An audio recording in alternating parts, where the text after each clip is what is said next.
Hi and welcome to the Room of Lives. I am your host Neil. Today we are joined by Pace Davis. A few months back in grad school, I met Pace at a friend's co-op. In that very first meeting, he appeared to be a pretty thoughtful and interesting fellow. I was struck by the depth of his knowledge and the eloquence with which he expressed himself, and already started plotting to get him to give a talk at my university seminar or have him on my podcast. What did not come up in that first meeting, and I absolutely did not suspect until it emerged later, is that Pace has been fighting a relentless battle against intense lifelong depression, and has tried such a variety of remedies on his mind that most ordinary people would find unsettling. I eventually asked him to give a talk, and he chose, over several other ideas that I'm sure he could have spoken very well about, this topic of his personal journey as a high-functioning depressive. A few days later, Pace felt less enthusiastic about giving this talk and began to chide himself for accepting the offer. On top of that, a week before the talk, his father passed away of his own depression-related alcoholism. Yet, Pace came through and prepared and delivered the talk at the university on the scheduled day. In the talk, Pace describes his years of resolute struggle to affirm his perception as the strongest in his depression-addled family, 15 years of recurring suicide plans, and why he finally decided to start taking medication and how life has changed since. He also addresses our long-standing societal stigmas surrounding mental health and the ways in which they impact someone like him. Quick note, there was a little child in the room close to the mic, and she keeps contributing her thoughts intermittently. I don't know how to remove that from the recording, so you'll just have to ignore it as a little added meditation challenge. As always, if you enjoy visiting the Room of Lives, consider donating dye or ether to abhranil.eth. That's abhranil.eth.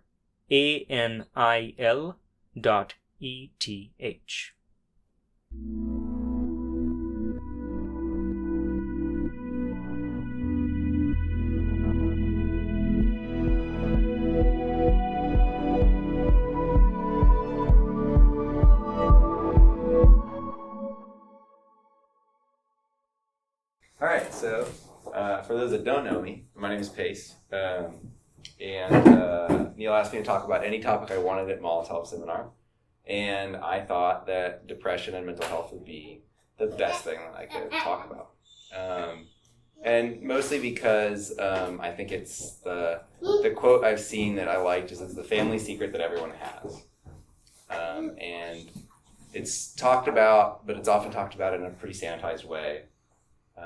And I think that one of the best things about talking about it is that you realize how many other people experience it in some form or fashion and suffer, and that with the right support, that people's lives can be made unbelievably better. And so, anyway, so I'm going to start with a quote from a book that I love by Andrew Solomon, called The Noonday Demon, and it's a very long book that he wrote about his personal experience going through debilitating depression and the stories he wanted to tell of all the people that he encountered who were so thankful that he wrote an article about his experience. And so this is from an early part in the book, and it's rather long. This is the only long thing I'll read, but just try to focus and listen to these statistics. I am persuaded that some of the broadest figures for depression are based in reality. Though it is a mistake to confuse numbers with truth, these figures tell an alarming story. According to recent research, about 3% of Americans, some 19 million, suffer from chronic depression. More than 2 million of these are children. Manic depressive illness, often called bipolar illness because of the mood of its victims, varies from mania to depression, afflicts about 2.3 million, and is the second leading killer of young women, the third of young men. Depression, as described in the DSM-4, is the leading cause of disability in the United States and abroad for persons over the age of 5. Worldwide, including the developing world, depression accounts for more of the disease burden as calculated by premature death plus healthy life years lost to disability than anything else but heart disease. Depression claims more years than war, cancer, and AIDS put together. Other illnesses, from alcoholism to heart disease, mask depression when it causes them. If one takes that into consideration, depression may be the biggest killer on earth. Treatments for depression are proliferating now, but only half of Americans who have had major depression have ever sought help of any kind, even from a clergyman or a counselor. About 95% of that 50% go to primary care physicians, who often don't know much about psychiatric complaints. An American adult with depression would have his illness recognized only about 40% of the time. Nonetheless, about 28 million Americans, 1 in every 10, are now on SSRIs, or selective serotonin reuptake inhibitors, the class of drugs to which Prozac belongs. And a substantial number are on other medications. Less than half of those whose illness is recognized will get appropriate treatment. As definitions of depression have broadened to include more and more of the general populations, it has become increasingly difficult to calculate any exact mortality figure. The statistic traditionally given is that 15% of depressed people will eventually commit suicide. This figure still holds for those with extreme illness. Recent studies that include milder depression show that 2 to 4% of depressives will die by their own hand as a direct consequence of the illness. This is still a staggering figure. 20 years ago, about 1.5% of the population had depression that required treatment. Now it's 5%, and as many as 10% of all Americans now living can expect to have a major depressive episode during their life. About 50% will experience some symptoms of depression. Clinical problems have increased, treatments have increased vastly more. Diagnosis is on the up, but that does not explain the scale of this problem. Incidents of depression are increasing across the developed world, particularly in children. Depression is occurring in younger people, making its first appearance when its victims are about 26, 10 years younger than a generation ago. Bipolar disorder or manic depressive illness sets in even earlier. Things are getting worse. There are few conditions at once as undertreated and as overtreated as depression. People who become totally dysfunctional are ultimately hospitalized and are likely to receive treatment, though sometimes their depression is confused with the physical ailments through which it is experienced. A world of people, however, are just barely holding on and continue, despite the great revolutions in psychiatric and psychopharmaceutical treatments, to suffer abject misery. More than half of those who do seek help, another 25% of the depressed population, receive no treatment. About half of those who do receive treatment, 13% or so of the depressed population, receive unsuitable treatment, often tranquilizers or immaterial psychotherapies. Of those who are left, half, some 6% of the depressed population, receive inadequate dosage for an inadequate length of time. So that leaves about 6% of the total depressed population who are getting adequate treatment. But many of these ultimately go off their medications, usually because of side effects. And the quote is from a doctor, it's between 1 and 2% who get really optimal treatment. So, that's the introduction to the talk. So this is going to be mostly my personal story. And I think for me, the best way to start is how did I finally arrive at the idea that it was time to get real treatment.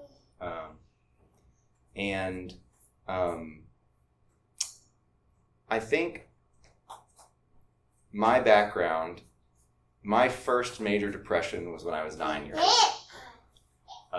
I became incapable of going to school. I couldn't get out of bed, and I would say I was sick every day. And over a period of about 5 months, I missed over half of the days of school that semester. And the way it was explained to me at the time was that I did not like my teacher. And once I got a better teacher, I would go to school. And from that point on, with sometimes a couple of years in between episodes, I would have episodes, and one of the things that can happen is they can get worse. So episodes can sometimes be mild, and sometimes they can grow in their severity. And so about a year and 4 or 5 months ago, I started having a depressive episode. And it was the longest and probably hardest of my life. And it lasted almost an entire year. But the thing that made this one exceptional to me is that I could always find an excuse before that I could change something about my life. And if I changed that thing, I could find a way out. And I think this time, at 30 years old, after trying a million different things that weren't pharmacology and weren't effective therapy, I gave in. There you go.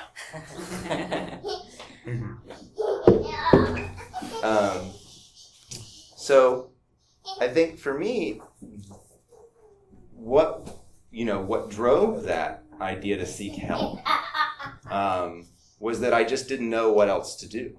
I don't think it was an epiphany moment of, I know that there's this help out there, and I'm going to go after it, and it's going to be great. I had a therapist, and I said, I'm 30, and I don't drink very much anymore. I quit smoking cigarettes. I exercise regularly. I sleep 8 hours a day, and I do X, and I do Y, and I do Z, and I still feel bad almost all the time. And I said, do you think that maybe I should talk to a psychiatrist? And she said, I think that you've got some trauma and we can work through it, but I don't, I see people that I think, need to go that route. I don't think that's you. I think that, you've got some stuff to work through from your childhood, and then, I'm not going to say you shouldn't do it, but I don't really think that makes sense. Sometimes I see someone and it makes sense, but it doesn't make sense for you. And so I changed my health insurance because I changed jobs, and I couldn't see her anymore, which ended up being a blessing. And things got worse, right? Things got worse. I walked into, I was lucky, we're lucky, we live in a county with a integrated mental health services organization. And I walked into the county, and I went through my intake appointment, and I said, okay, things are really bad, so I'm finally going to be 100% honest with a therapist. I'm going to sit down, and I'm going to unload on a therapist. Because every other time I would be like, yeah, I was pretty sad about this thing that happened last week. But I never really, I think relatively, I thought, all right, I'm pretty good. I'm doing pretty good. So I sat down with this therapist, and I said, I don't really feel any pleasure, almost ever. And I probably spend about 50% of the time wanting to die. And on the bad days, I plan for it. And she said, when's your psychiatrist appointment? And I said, what do you mean? She said, well, you've been to therapy off and on for 15 years. And you're now coming to me, and you're telling me this, which means that just therapy doesn't work for you. And I was like, oh. Okay. And she said, I think you could probably consider that you've given it the old college try. So I'm going to move your psychiatrist appointment forward, and we're going to get you help now. So I went into the psychiatrist, and I described my symptoms, and she said, okay, we're going to try this medicine. And that's kind of where the journey begins. So I guess the thing to talk about would be, what were my symptoms? And one of the things I put on the talk description is, what is it like to be a high-functioning depressive? because I think we have, and I had, an idea of depression as this debilitating disease that makes people overtly anxious, visibly kind of either catatonic or unable to express their feelings or unable to express how bad they hurt. And I realized, looking around at all of my friends, the people I had collected in my life as friends, that we were often the strongest people in our families. And it was for that very reason that we had managed to make it so far without help. And so my symptoms were that from the time I was 9 until the present time, I would be succeeding at something. I would be working really hard in school. I would be getting good grades. I would be good at my job. I would have relationships. I would have friendships. I would have love. And I would fall apart. And every time I fell apart, I would say, you got to pick yourself up. You're just not tough enough. You got to pick yourself up. You got to go and find the reason why you're sad. Because you're doing so good. And that went on for so long. And I managed to quit drinking because if I drank too much, I got too sad. I managed to stop smoking cigarettes because I thought, well, if I feel bad smoking cigarettes, it must be the cigarettes. I managed to stop using most drugs. I managed to stop having friends who did things that were, morally complex. And I thought, if I clean up my side of the street completely, I don't have to be sad. And it just kept coming back. So I was lucky, and I had this moment where I just gave up. I kind of gave up, and I said, I'm going to try to find somebody and I'm just going to listen to them. They're going to say something, and I'm going to go, okay, fine. I'm going to just totally give up all control. And one of the clips that inspired me to do that is this very short end of, I'm sure most people know who Sam Harris is. He was interviewing Robert Sapolsky. And Robert Sapolsky is an incredibly respected neuroendocrinologist, primatologist, and biologist who's written books about stress. In the last 10 years, he's actually taken his work in the direction of speaking on depression, on the biological realities of depression, and how this is a disease that is like diabetes, and we don't treat it that way. And I was listening to an interview about free will, and at the very end of the interview, Sam Harris presses Robert Sapolsky about why he doesn't do drugs or drink. And Robert Sapolsky gives this very beautiful answer. It's very personable here, and I certainly imagine anybody else would ever listen to this. Basic reason is since early adolescence, I've had lifelong and some pretty severe problems with major depression.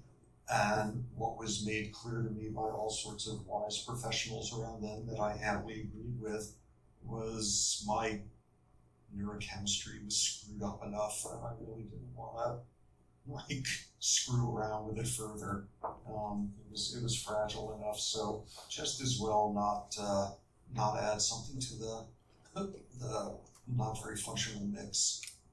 So now, have you found a way to mitigate the depression with, pharmacologically or otherwise? Is it under control, or is it a continuous struggle? It's manageable with a lot of very good professional help, including pharmacology. And there's probably no realm in which I more readily get up on some sort of soapbox about biological roots of behavior. It's a biochemical disorder, it's some screwy genes, some screwy early experience that synergistically does you in, coupled with the genes, it's screwed up neurotransmitters. It's as biochemical of a disorder as is diabetes. And it's very hard to accept that. And for people too, it's far easier to decide that, hey, I know how to work hard, or I was very disciplined at this. I have a lot of gumption and backbone. I should be able to overcome that. Come on, pull yourself together.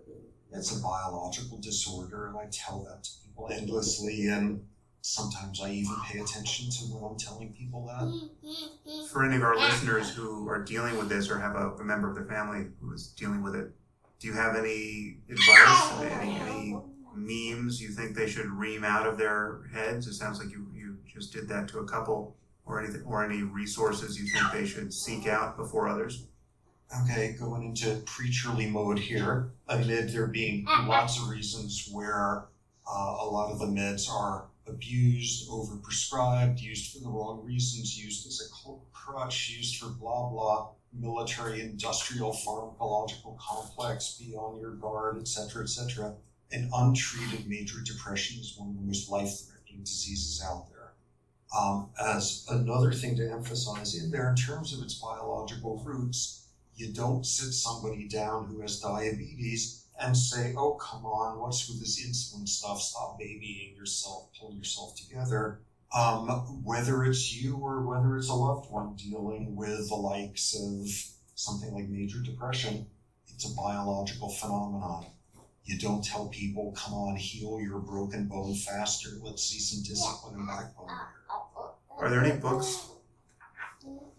So I heard that clip, just listening to the podcast kind of on passing, and I thought, whoa, this is a smart guy. And he's remarkably capable. I mean, he is a prolific researcher.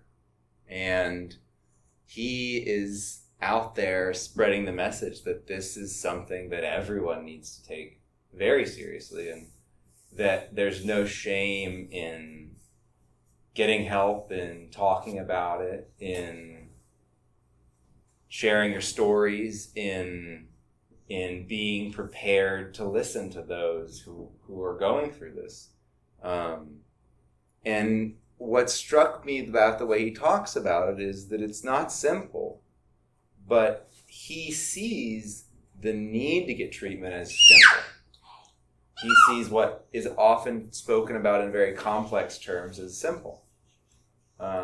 And I think after hearing him, I looked at more of the research about the genetic and epigenetic components of depression, the childhood events that we go through that trigger these depressions. And I started thinking about my family. And I started thinking about the idea that I was the only one that didn't totally fall apart out of my entire immediate family. I was the only one who didn't have to seek help because I was disabled by my depression.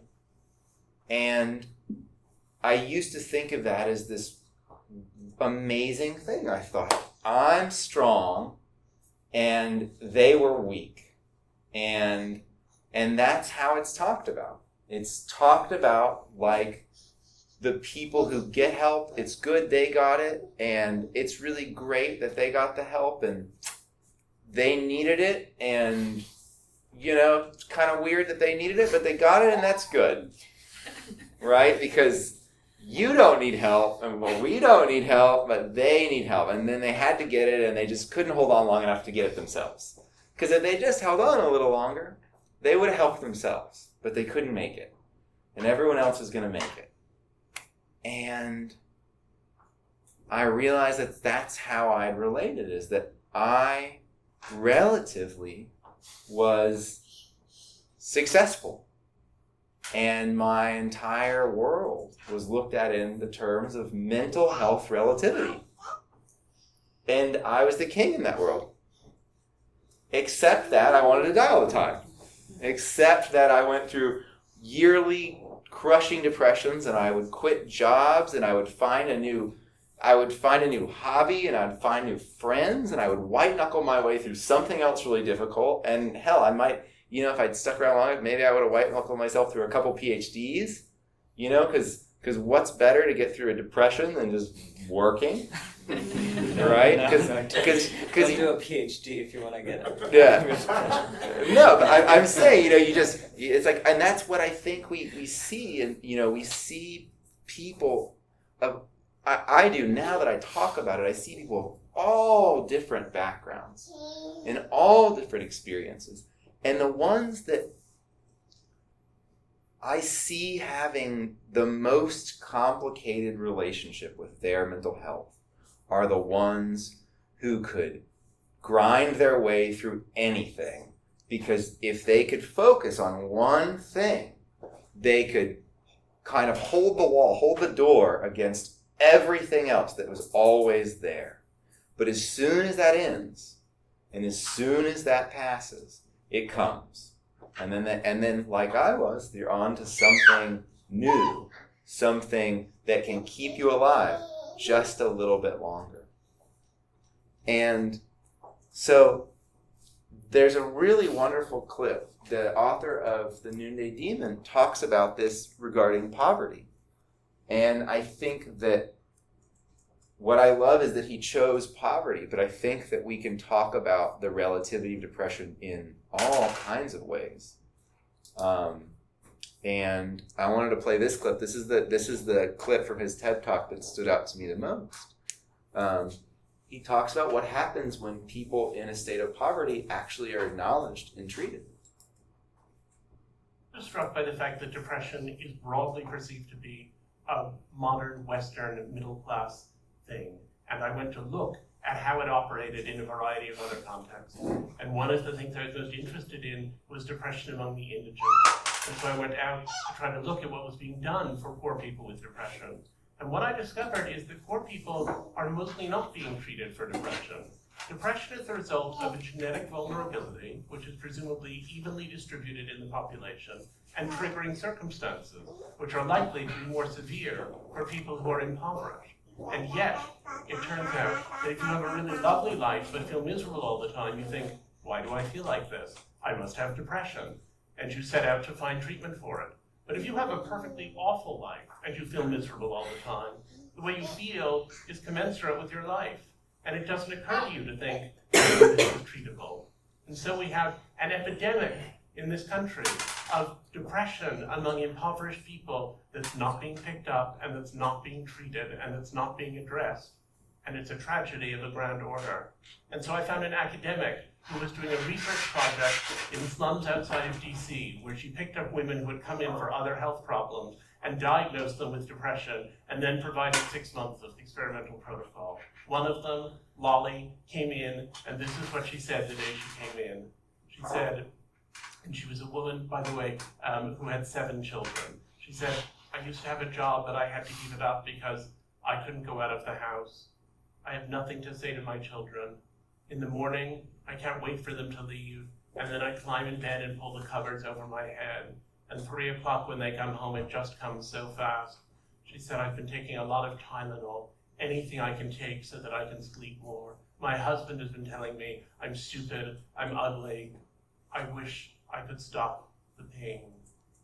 Well, she was brought into this experimental protocol, and when I interviewed her 6 months later, she had taken a job working in childcare for the US Navy. She had left the abusive husband, and she said to me, my kids are so much happier now.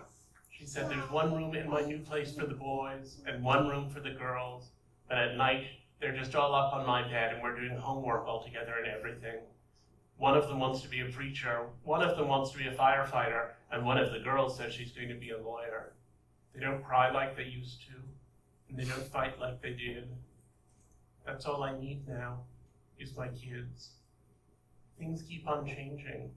The way I dress, the way I feel, the way I act.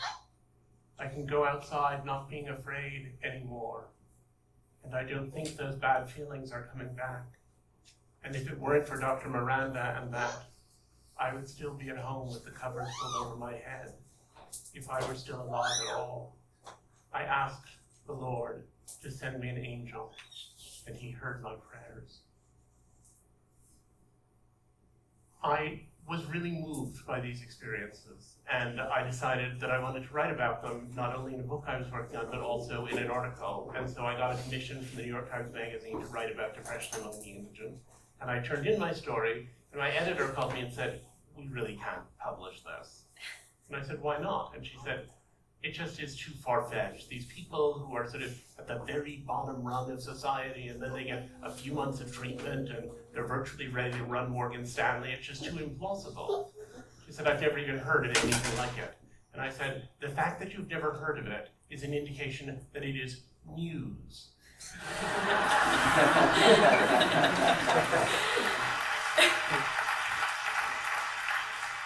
And you are a news magazine.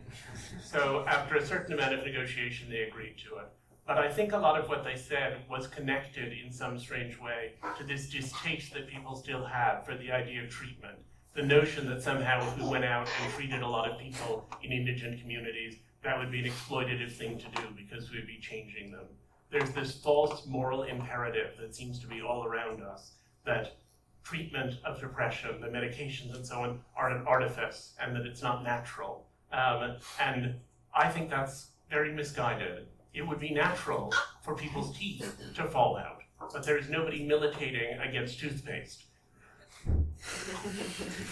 Anyway, so that's Andrew Solomon, and he's really done an incredible job talking about this openly and his experience and trying to tell other people's stories. Do you know what this experimental protocol was that he mentioned? I don't. I'm guessing it was therapy and pharmacological intervention, so both medicine and therapy. But yeah, I think that's one of the things that once I finally went in and I said, "Okay, I give up. Help me." And then that didn't work. I mean, it's not like I didn't go in and say, "Help me," and the next week I was good. It's actually, it got worse.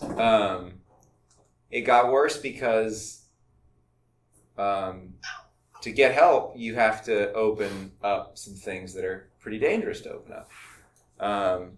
But I had this incredible experience, for the most part, where my therapist and my psychiatrist would talk to each other, and they would talk to me, and they would work together, and they would help me, and we would try something, and it wouldn't work, and they would say, "That didn't work. Okay, let's try something else." And for the first time in my life, and as someone who's spent off and on 15 years in therapist, this person I go to now is my fourth therapist, I also finally learned what good therapy is.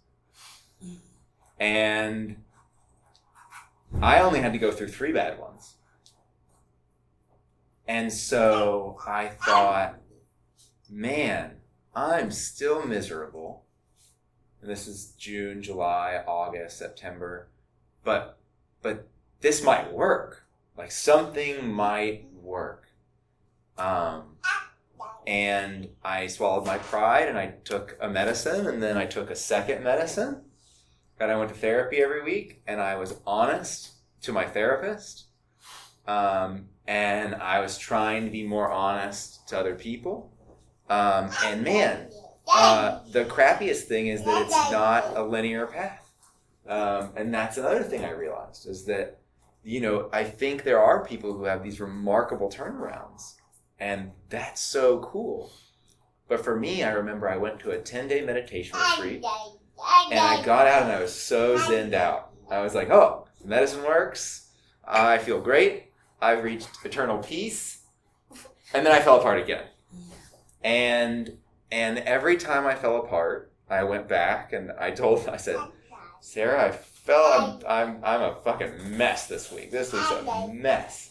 And she'd go, "Okay, we're going to try this now." And she would find a new thing to try, right? And so I started having these experiences where I started trying cognitive behavioral therapy. Does everyone here know what cognitive behavioral therapy is? Hold on. Okay, so cognitive behavioral therapy is the combination of cognitive therapy and behavioral therapy. In behavioral therapy, you think like Pavlov's dog, like, the ringing of the bell, right? This idea that our behaviors become programmed through our lives, and that you can reprogram them. And then cognitive therapy is well, and how it was mixed is cognitive therapy is this like kind of philosophical idea of cognitive realities. And this man named Albert Ellis wrote a book in 1962, and he is considered the father of cognitive behavioral therapy. And what he did is he found that his patients would come in and they would say, you know, my boyfriend said something mean this week. Everyone hates me. I think everyone hates me. Nobody likes me, and I'm going to die alone.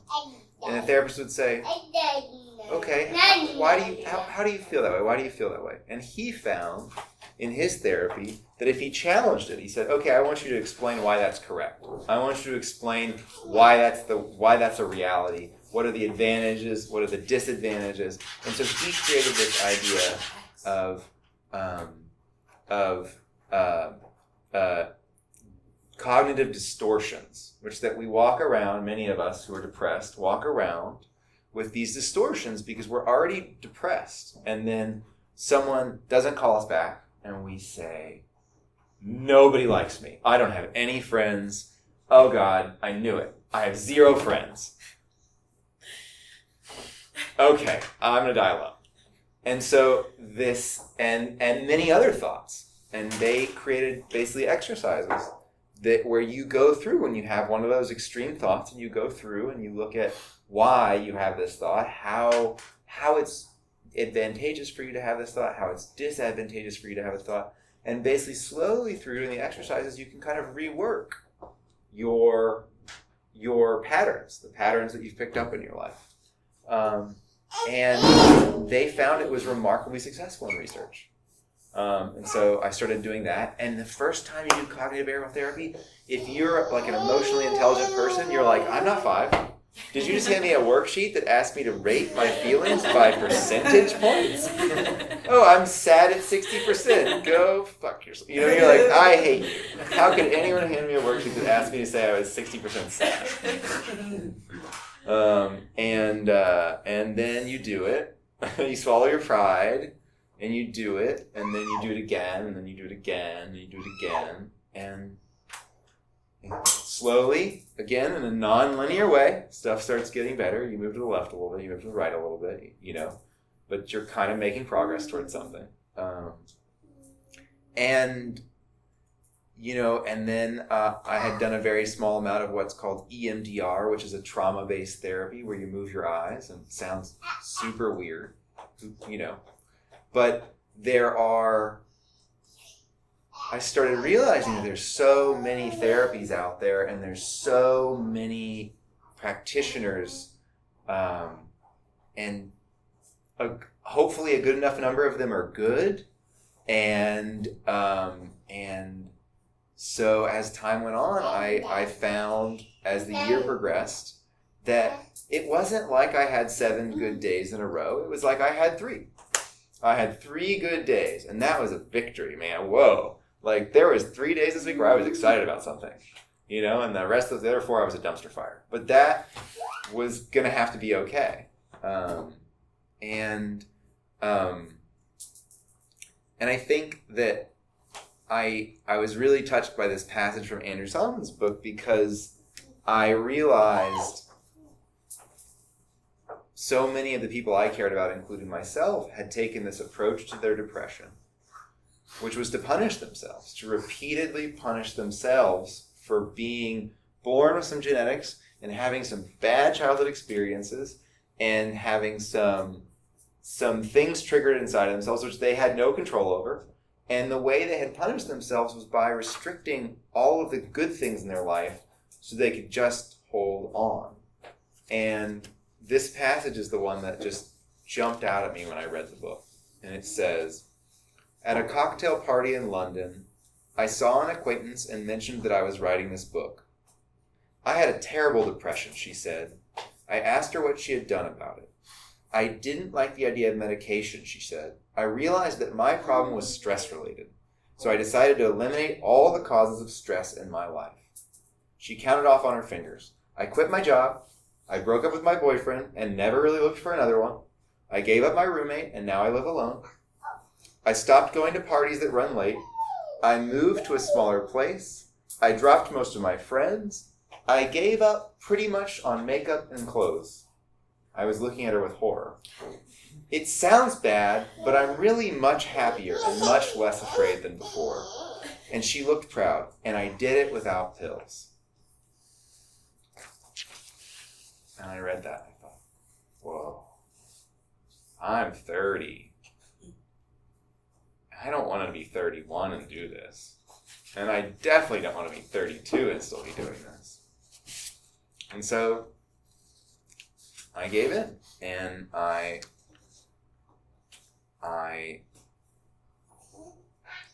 the first moment I realized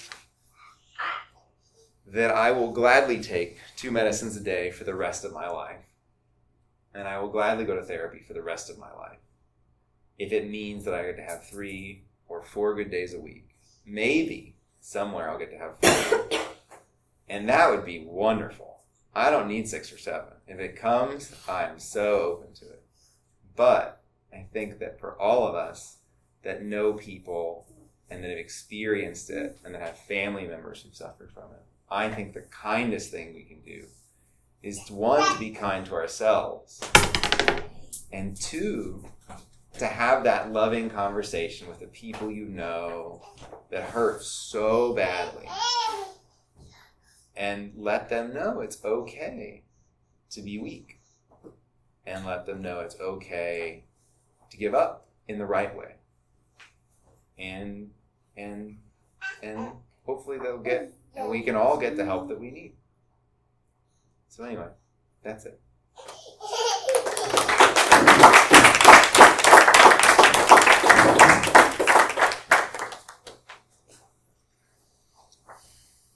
Here's the questions or comments. That was such a great talk. This person, Andrew Solomon, what's so he himself, I have watched his TED Talk, so I think I remember that he himself suffers from depression. But is he professionally connected to studying depression in some way? What is this book about? So this is, he wrote this book, I think about 10 years after suffering his first major depressive episode. And he was just an author. And his mother passed away, and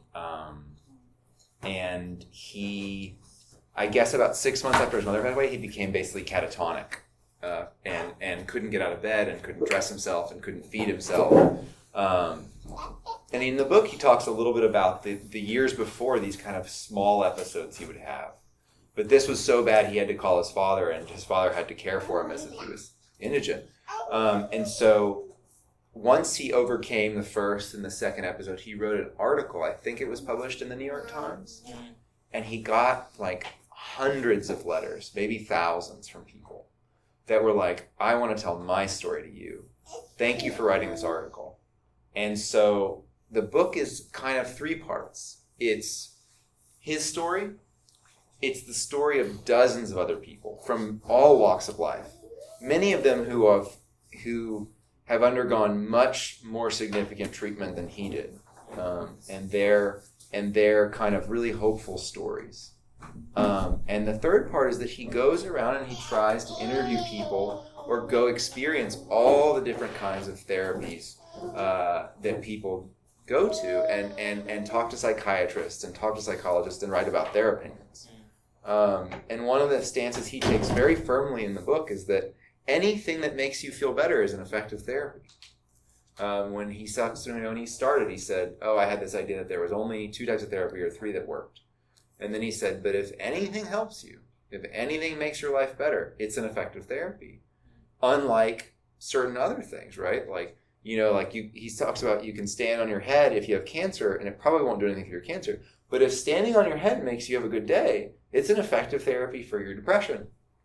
And so he's very open to this idea that, I think, writing this book and his experiences opened him to the idea that this should be a very open topic that should be discussed constantly and without a lot of bias.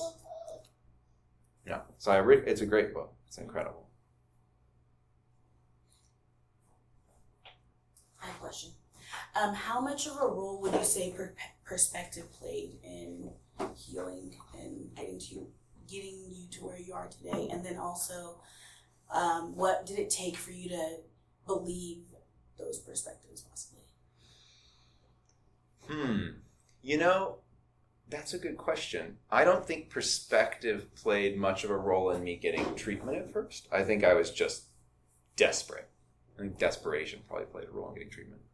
I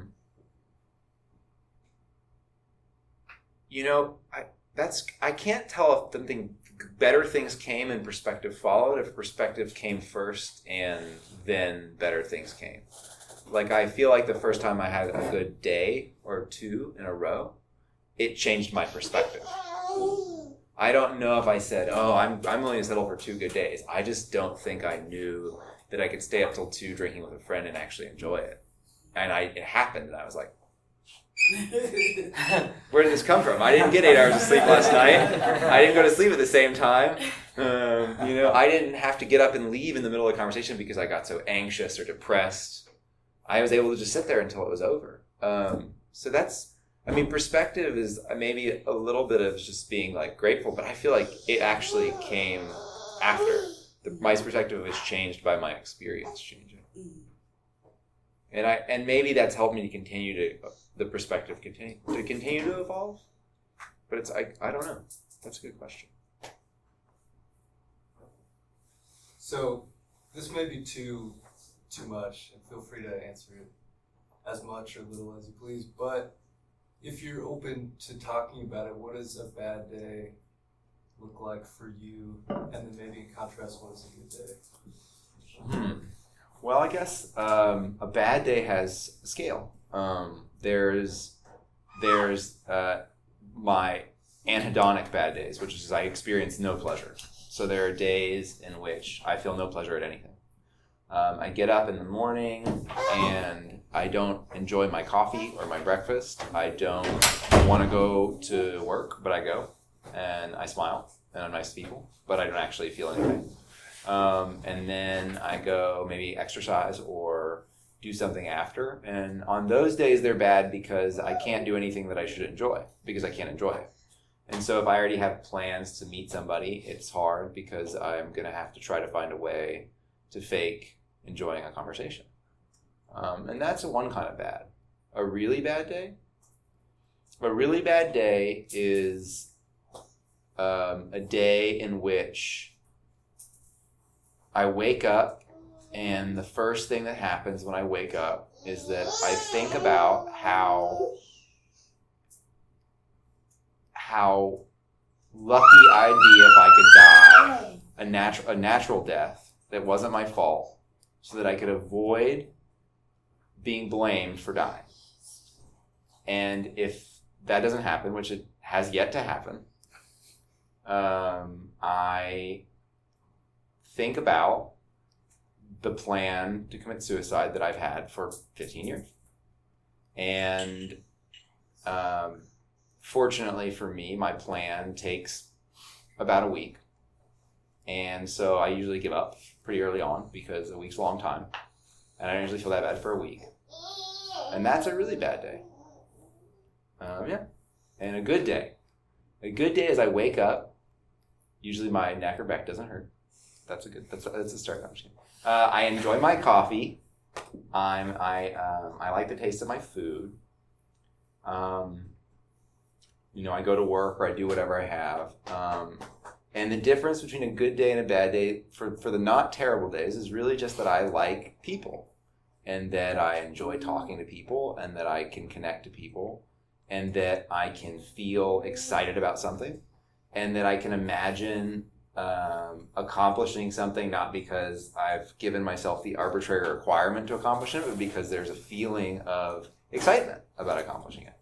And that's been interesting because what I would say the biggest change between a good and bad day is that a good day or enough of them make me want to try things I don't do all the time because I'm excited about something that might not be the thing that I did just to make it through the bad day. Yeah.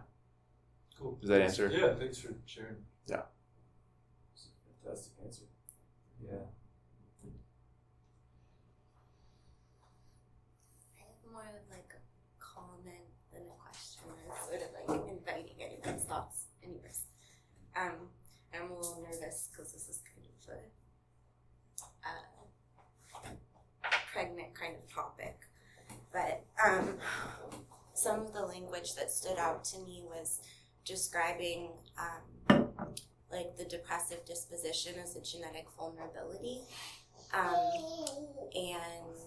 I've experienced depression throughout my life and as part of a mood dysregulation condition I have, and one of the reasons why I went so long without getting diagnosed was because of like the environmental factors and circumstances that inform how you understand why your neurochemistry is functioning. I was like this whole idea that my circumstances are poor, therefore like it's understandable that I'm suffering.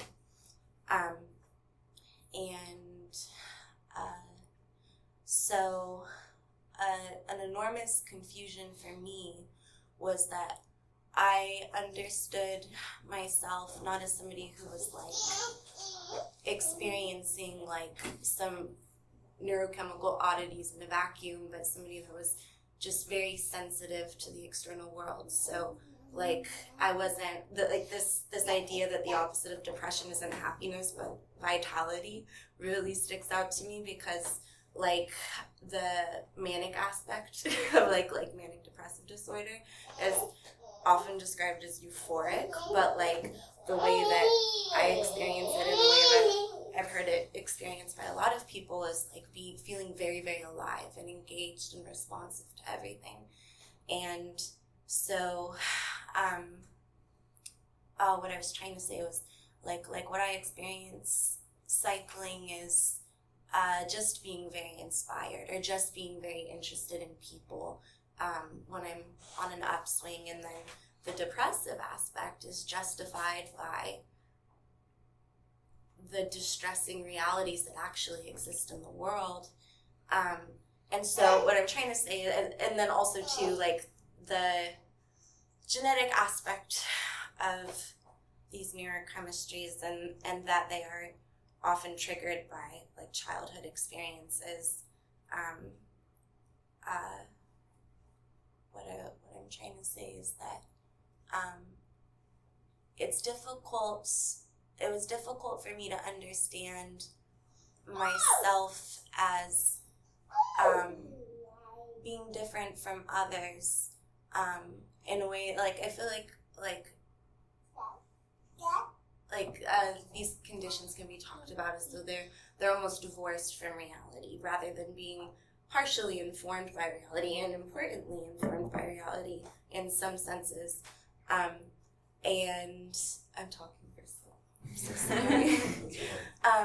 But something like the phrase genetic vulnerability, the reason why I think that that's an interesting phrase is because there's a psychologist and a researcher at Berkeley, and he's like the director of the Clinic for Bipolar Disorder, and he's really interesting. He wrote something like the bipolar brain, or that the typical brain is resilient, but the bipolar brain is rather fragile.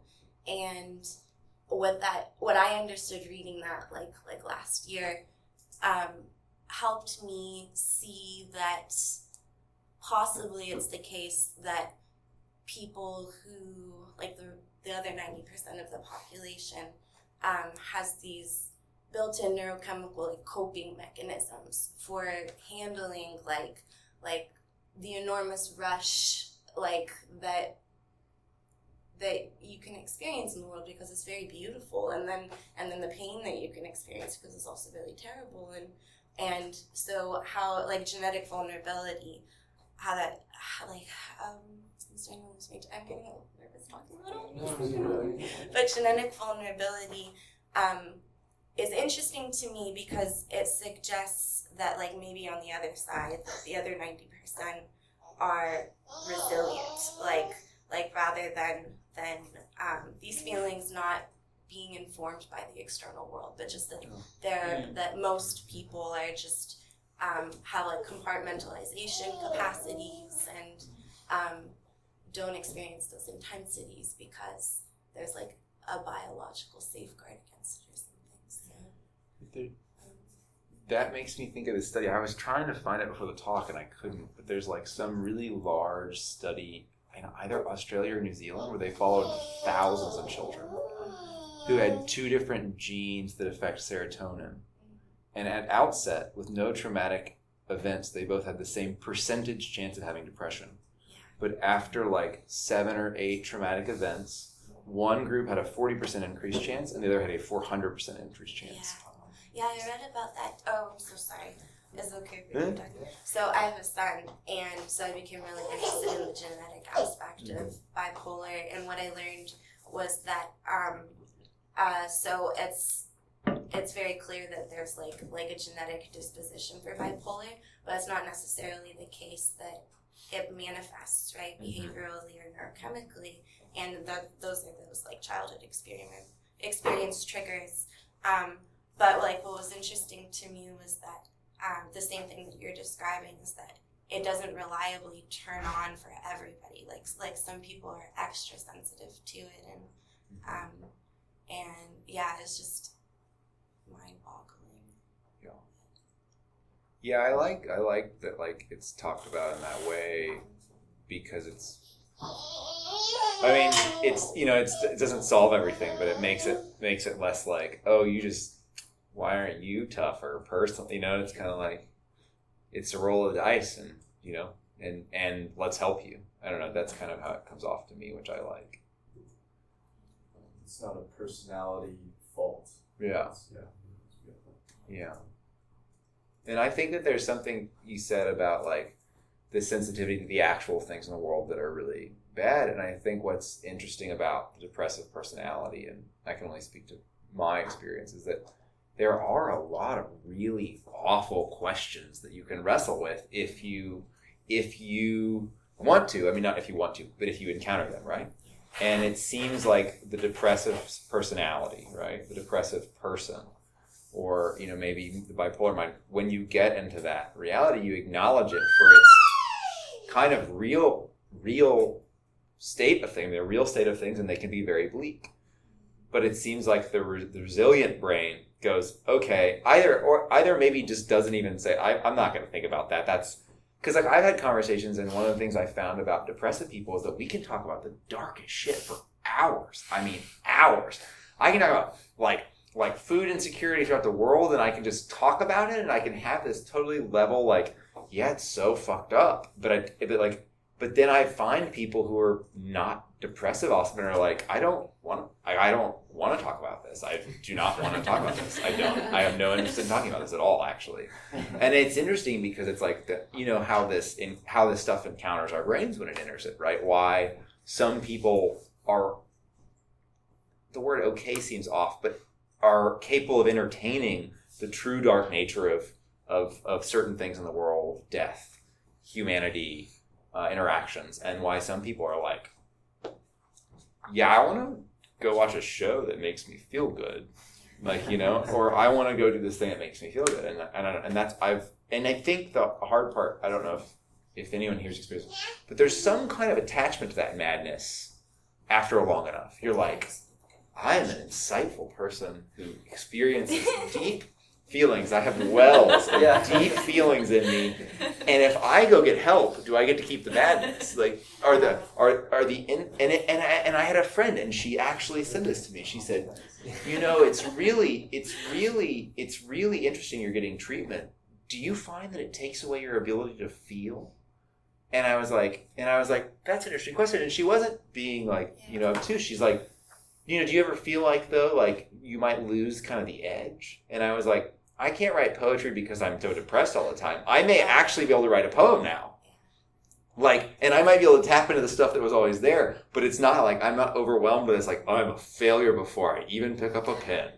And it's like, so it's like the idea, or I could go talk, I could talk in front of people, and it's like the idea of sharing depressed is like, the madness is there, but I'm sure it's not getting up in front of anybody and talking about it. So I think that's like one thing I experienced. I But kind of like also make it into like a habit. Like your brain has this like it doesn't feel real if you don't go in that cycle or you don't relate to it in that way, and it's automatically like doing it over and over again. And that's why I think the cognitive behavioral therapy helps, is because you have to interrupt the habit of it. And so it's like, and you almost, it's I kind of is weird how it's conceptualized, because it's almost like a craving, or like how, and also I think you self-identify so much to the paradigm that you don't even know how to understand like it outside of that world. And there's comfort too in that routine, even if it's a terrible routine. Oh,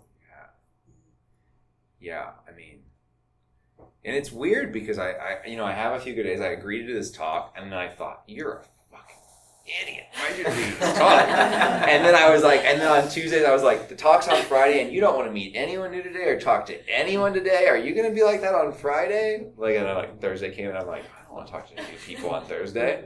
Like, I sure don't have to. And so it's like it's interesting because it's still as better as it gets, and it's still getting better. It's been like a pattern, a constant like re-encountering the patterns, the kind of the madness. I feel like, and then like trying to find different ways to skirt them, or to like kind of get out of them. Yeah. So there was this article in medium.com in October last year, really good article. I just pulled it up. It's called Autism, Guilt and Shame. And the guy describes, basically how it is to be an autistic person. And I know somebody from work who I suspect has that. And until I kind of read this article, it was very difficult dealing with this person. And this is like, not just my opinion, universal.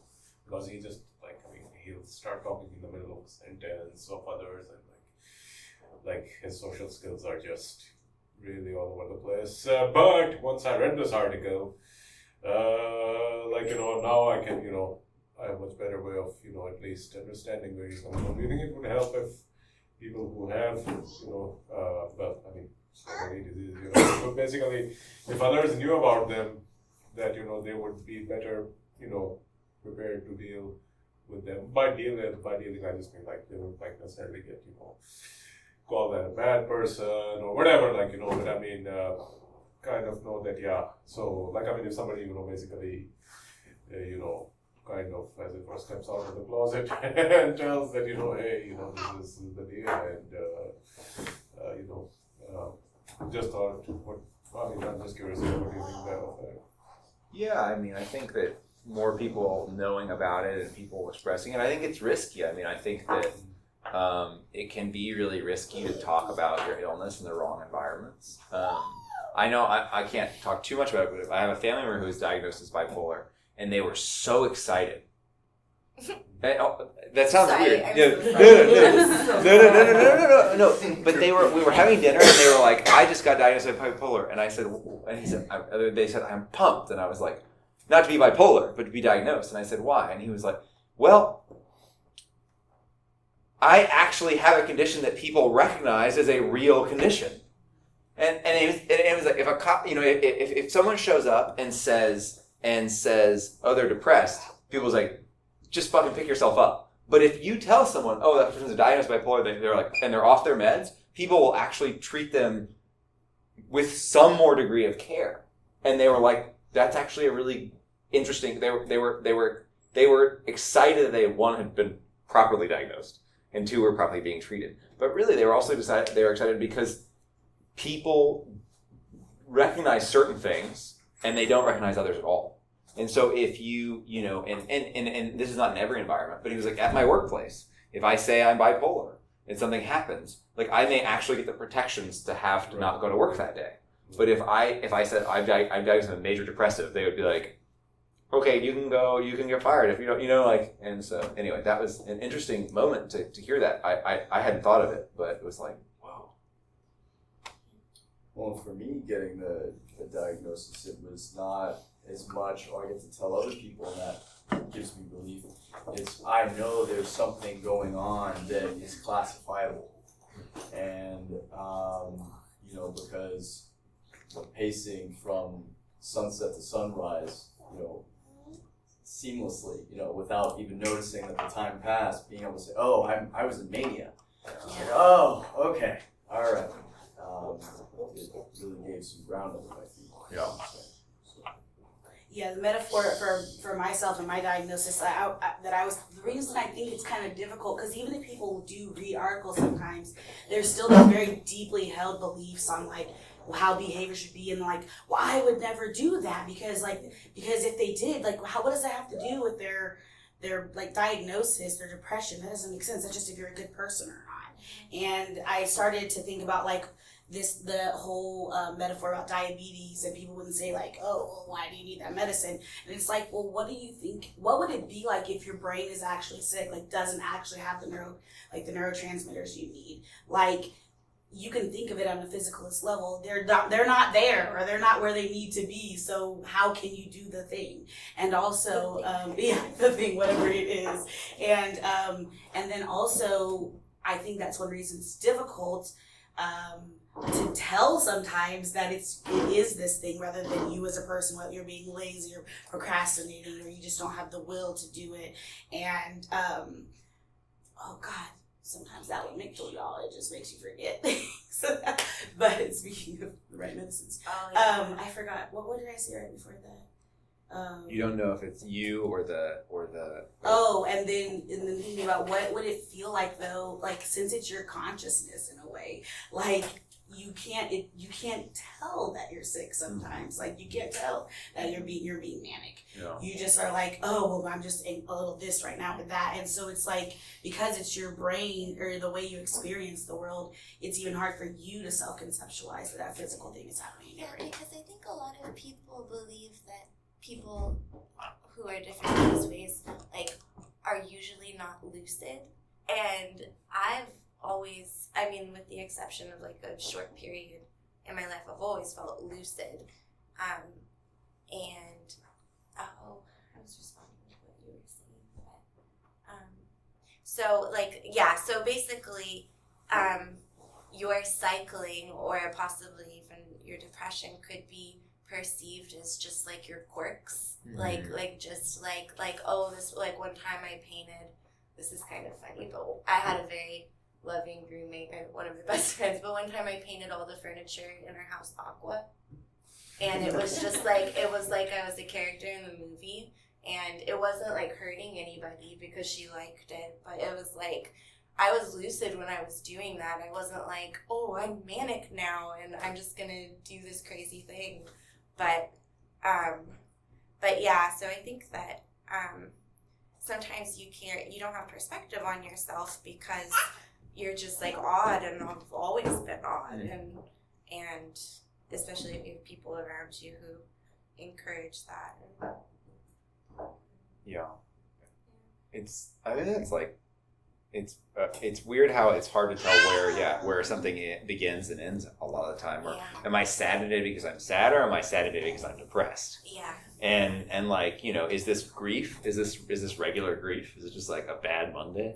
Or is it like, oh, this is the beginning, or this is me like diving into this? And then like you said, then some people just want to paint the furniture aqua. Like that, you know, that could be mania, or it could just be like, you know. Right, and that's, I don't know, that's a tough one.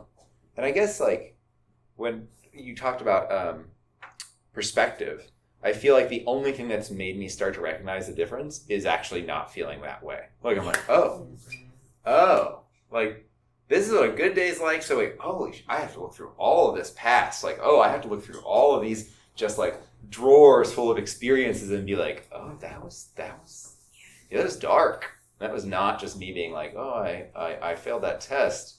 That's why I was sad. It's like more like, oh no, this is my reaction. This is my depressive reaction to things. So I don't know. Has that happened? Because is that like, does anyone here who's gone back after getting to a better place been like, all of these experiences?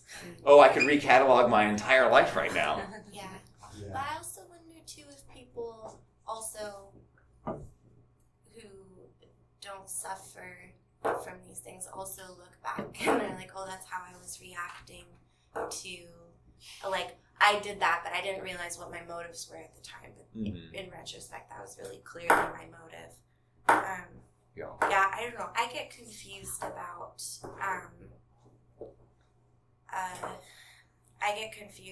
these diagnoses and like the experience of people who, or people's experiences who share these neurochemical vulnerabilities. I'm interested. I'm interested in like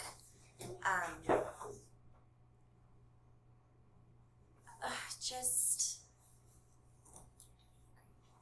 like where is it that when are we in like the normal zone for feeling sad or the normal zone for I just wonder when it like with these episodic experiences, I wonder sometimes if it's like better defined by how, like the degree to which you're functional, because it seems like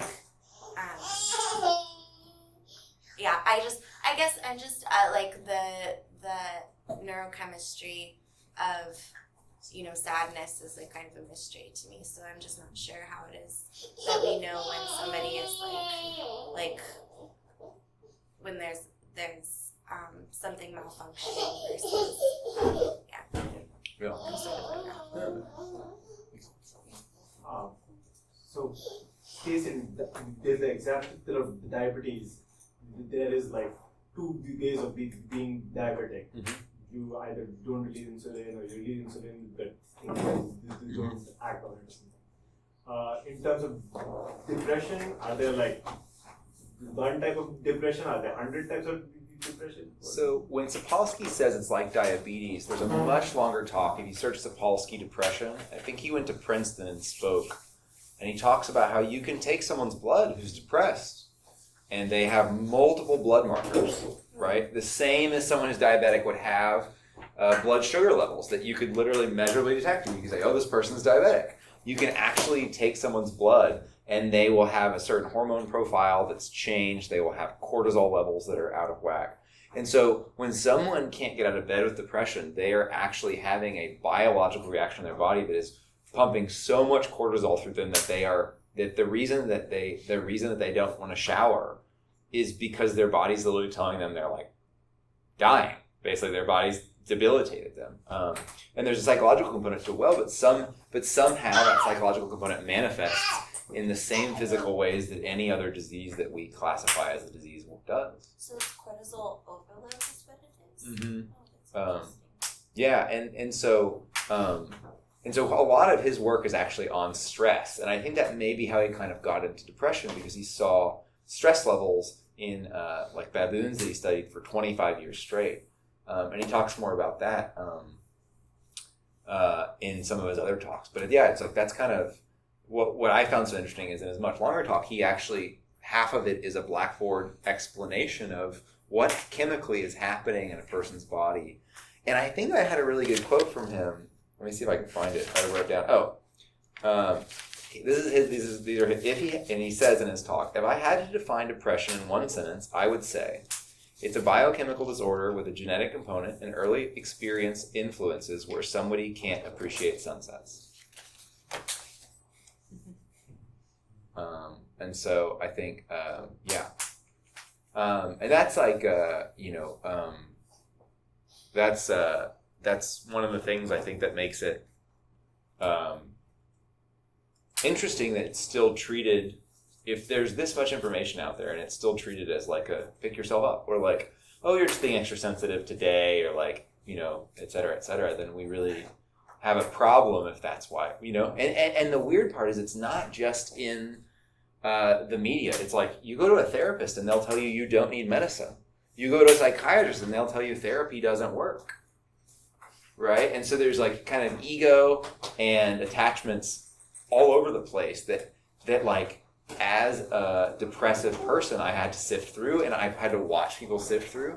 And I think that's one of the things I liked most about talking about it, is because I can actually sit down with someone and figure out what a good therapist is. Right? And I can give someone advice and be like, get away from your therapist. Fire them now. Go find someone who's not them. And for years I was alone, and I just went to therapists, and I was like, well, they're the expert. All right, I don't feel any better. I guess this is just a slow process, or whatever. And I think that, But markers, do you have to take a good or bad therapist? I mean, everyone's experience is going to be obviously personal, right? You're going through different things, but the first marker is, are you comfortable with them? And I don't, if there are people who are not very in touch with their feelings, and right, you're going to be uncomfortable with anybody talking about your feelings, but are you personally comfortable with them? And if not, get out. Leave immediately. If 30 minutes after you meet them, you're like, this guy gives me a weird vibe, or this woman makes me uncomfortable in any way, shape, or form, leave. Secondly, are they projecting anything onto you about your situation, right? Are they making you feel bad about yourself, right? Then get out and go. And are they kind of, and I think for good, are they constantly interrogating their experience with you to try to better understand you and aid you through the process? Then that's a good therapist, right? And a good therapist has humility. I feel like that's another really important thing. And I think that from my friend who's doing a psychology PhD program, that's actually not an encouraged trait in therapists. Humility is not something psychology PhD programs peddle in, right? But if someone's going to help you personally, just you, right? And they have a lot of other people that are trying to help too. They're going to have to say, I don't have the one right way that's going to work on everyone, and I'm just going to go, here you go. They're going to say, I'm sitting in front of, in my case, I'm sitting in front of an emotionally intelligent perfectionist who's obsessed with being perfect and who's gone through a lot of childhood trauma and who has this history of being the one who holds it together. And I'm going to have to approach this person as I learned them. And we're going to have to tailor our conversations to not hitting the things that make them freak out and run away. And then every patient they have has their own kind of myriad. And I think in that way, really humility and curiosity are probably the two most important components of a good therapist that I can think of. Yeah. So, Well said. Well, just a thought that occurred, especially based on this video of poverty, oftentimes, is masks, depression, but what about cultural issues? Because there are cultures, East Asian cultures, supposedly, whatever happens to you, that is exactly what as you are told, try harder next time, or if you fall down, and there is that problem of lack of empathy and things like that. So, just curious. in the book, he actually goes around the world to find mental health. And one of the places that he works with a woman who survived the Khmer Rouge.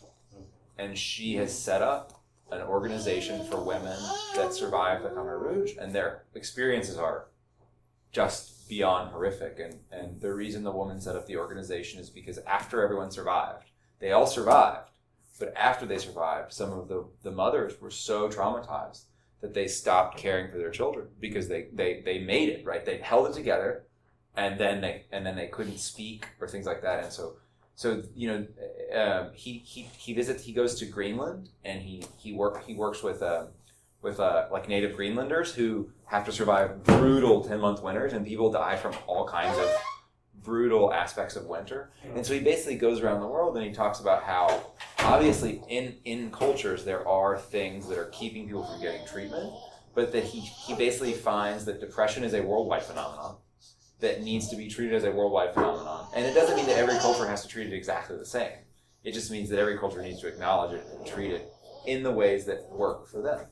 So I think that he talks a little bit about this idea that it's a Western phenomenon, and I think there are cultures. I mean, I think that there obviously are cultures that are even probably more closed off than the American culture regarding productively dealing with feelings. I don't think that we're closed off around feelings. I think we're closed off around productively dealing with feelings, and they're closed off on actual, like, often the deeper, real feelings. I think we kind of have like a what was it you described us as, like a peach? Americans are like a peach. They have a soft exterior and a hard, rock hard center. Yeah. And I think that so we have our own issues, right? And I think that other cultures have their kind of their structure. And so in Greenland in the book, these two women have set up this thing because what happens is that when you're in Greenland, you're trapped in a hut for like 9 months out of the year with your entire family, and it's -40. And if you say anything bad, and there's this real fear in Greenland that if you say anything negative, you're going to destroy the morale and everyone's just going to go kill themselves. And this is not, because someone could go out to fish and they could die, right? And this really happens. And so their culture, the way they've dealt with this reality is no one speaks to anything negative. But this woman realized in Greenland, she's from there, that people needed to have a place.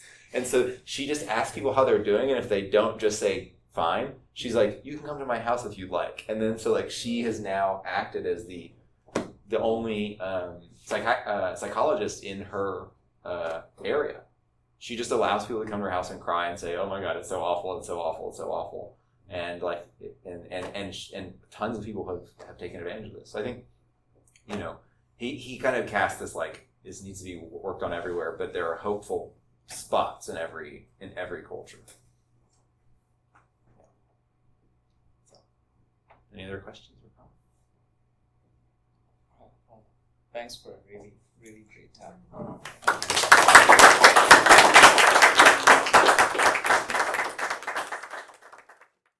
Thank you for joining us today in the Room of Lives.